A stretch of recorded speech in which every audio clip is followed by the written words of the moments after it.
আসসালামু আলাইকুম।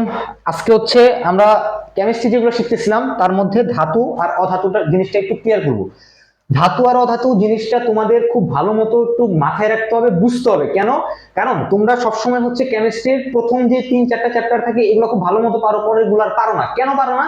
তোমাদের হচ্ছে কেমিস্ট্রির বেসিকটা খুব দুর্বল থাকে। এখন আমরা আসলে ধাতু অধাতু একটু জিনিসটা ক্লিয়ার করি। এগুলো তোমার সামনের চ্যাপ্টারে কি করবে? বেসিক ক্লিয়ার করবে, তোমাদের বিক্রিয়ায় অংশগ্রহণ করতে সাহায্য করবে, বিক্রিয়া সঠিক করতে সাহায্য করবে। আগে আমরা দেখি জিনিসটা আসলে কি। ধাতু, তুমি এক কথায় মনে রাখো, ধাতু হচ্ছে আমার ইলেকট্রন কি করবে? ত্যাগ করে। আচ্ছা, অধাতু কি করে? ইলেকট্রন গ্রহণ করে। ঠিক আছে, করলো। এখন ধাতুর চিহ্ন আছে, অধাতুর চিহ্ন আছে। ধাতুর চিহ্নটা কি বা চার্জটা কি? ধনাত্মক বা পজিটিভ। অধাতুর চিহ্ন বা চার্জটা কি? ঋণাত্মক বা নেগেটিভ। এতটুকু বুঝছি? বুঝলাম। এখন তোমাদের কোশ্চেন আসতে পারে, ভাইয়া সেটা হচ্ছে ধাতু ইলেকট্রন ত্যাগ করে কিন্তু সে ধনাত্মক, অধাতু ইলেকট্রন গ্রহণ করে কিন্তু সে ঋণাত্মক, জিনিসটা কেমন হলো? তোমরা এইটা কিভাবে মনে রাখতে পারো? ধাতুর ধনাত্মকের ধাতুর ধনাত্মকের ধ, এবং সে ইলেকট্রন ত্যাগ করবে। এইভাবে তোমরা মনে রাখতে পারো আমার ধাতু হচ্ছে ধনাত্মক এবং সে ইলেকট্রন ত্যাগ করবে। অধাতুর ক্ষেত্রে কি? অধাতুর ক্ষেত্রে হচ্ছে আমার ঋণাত্মক এবং সে কি করতেছে? ইলেকট্রন গ্রহণ করতেছে। এখন ঋণাত্মক, এই ঋণাত্মক শব্দ থেকে আমার ঋণ শব্দটা আসতেছে না? ঋণ, ঋণ নেওয়া মানে কি? ঋণ নেওয়া মানে কোনো কিছু ধার নেওয়া। হ্যাঁ, তুমিও ধার নিবা। কিসের ধার নিবা? ইলেকট্রনের ধার নিবা। তুমি নিতেছো না, মানে গ্রহণ করতেছো, ইলেকট্রন ঋণ নিতেছো। এই কারণে অধাতু হচ্ছে আমার ঋণাত্মক এবং ইলেকট্রন হচ্ছে সে গ্রহণ করবে। সিম্পল জিনিস। ধাতু হচ্ছে ধনাত্মক এবং ইলেকট্রন ত্যাগ করবে।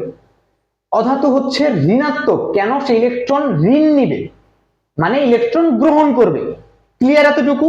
আচ্ছা, এতটুকু যদি ক্লিয়ার হয়, আমার আরেকটা মাধ্যম আছে আমার ধাতু অধাতু চেনার। কি কি সেটা হচ্ছে তোমাদের ইলেকট্রন বিন্যাস। ইলেকট্রন বিন্যাস, ইলেকট্রন বিন্যাস করবা। প্রতিটা মৌলের ইলেকট্রন বিন্যাস করবা। ইলেকট্রন বিন্যাস করার পরে সর্বশেষ কক্ষপথে তোমরা দেখবা, সর্বশেষ কক্ষপথ ফলো করবা। সর্বশেষ কক্ষপথে আমার ইলেকট্রন সংখ্যা, সর্বশেষ কক্ষপথে ইলেকট্রন সংখ্যা মোট কয়টা আছে? আমার সর্বশেষ কক্ষপথে যদি ইলেকট্রন থাকে একটা অথবা দুইটা অথবা তিনটা, যদি ইলেকট্রন থাকে তাইলে এরা হচ্ছে আমার ধাতু। কেন? তোমার সর্বশেষে কক্ষপথে ধরো একটা দুইটা অথবা তিনটা ইলেকট্রন আমার আছে। এখন ধাতুরা কি করে? ইলেকট্রন ত্যাগ করে, মানে ইলেকট্রন ছেড়ে দেয়।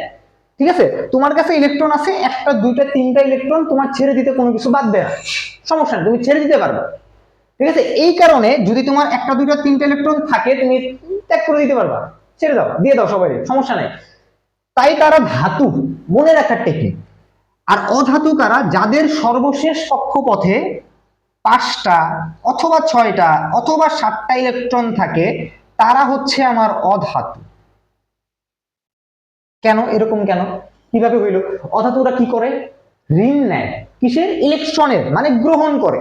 কি গ্রহণ করবে? ইলেকট্রন। তাদের কক্ষপথে অলরেডি 5টা 6টা 7টা ইলেকট্রন আছে।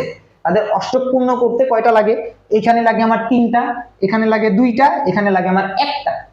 হ্যাঁ, আমি যে কেউ আমাকে একটা দুইটা তিনটা ঋণ দিবে। এই যে ধাতু যেগুলো হচ্ছে ত্যাগ করে ফেলতেছে, হ্যাঁ তুমি ওইগুলা ঋণ নিয়ে নিতেছো, তাইলে মেক ওভার করে তোমরা এখানে অষ্টক পূর্ণ করতে পারতেছো। তো ওভারঅল এইভাবে তোমরা হচ্ছে ধাতু এবং অধাতু জিনিসটা ক্লিয়ার করতে পারবা। ধাতু এবং অধাতুর মধ্যে কারা ইলেকট্রন ত্যাগ করে গ্রহণ করে এবং তাদের চিহ্ন কোনগুলা, কোনটা ধনাত্মক কোনটা ঋণাত্মক, এই জিনিসটা আমাদের একটু ভালো মতো বুঝতে হবে। এই জিনিসটা যদি না বুঝো তাহলে যখন তোমরা বিক্রিয়া করতে যাবে সামনের চ্যাপ্টার গুলোতে, ওই বিক্রিয়া তোমরা ঠিক মতো সংগঠিত করতে পারবে না। আশা করি ধাতু অধাতু তোমাদের ক্লিয়ার হয়েছে।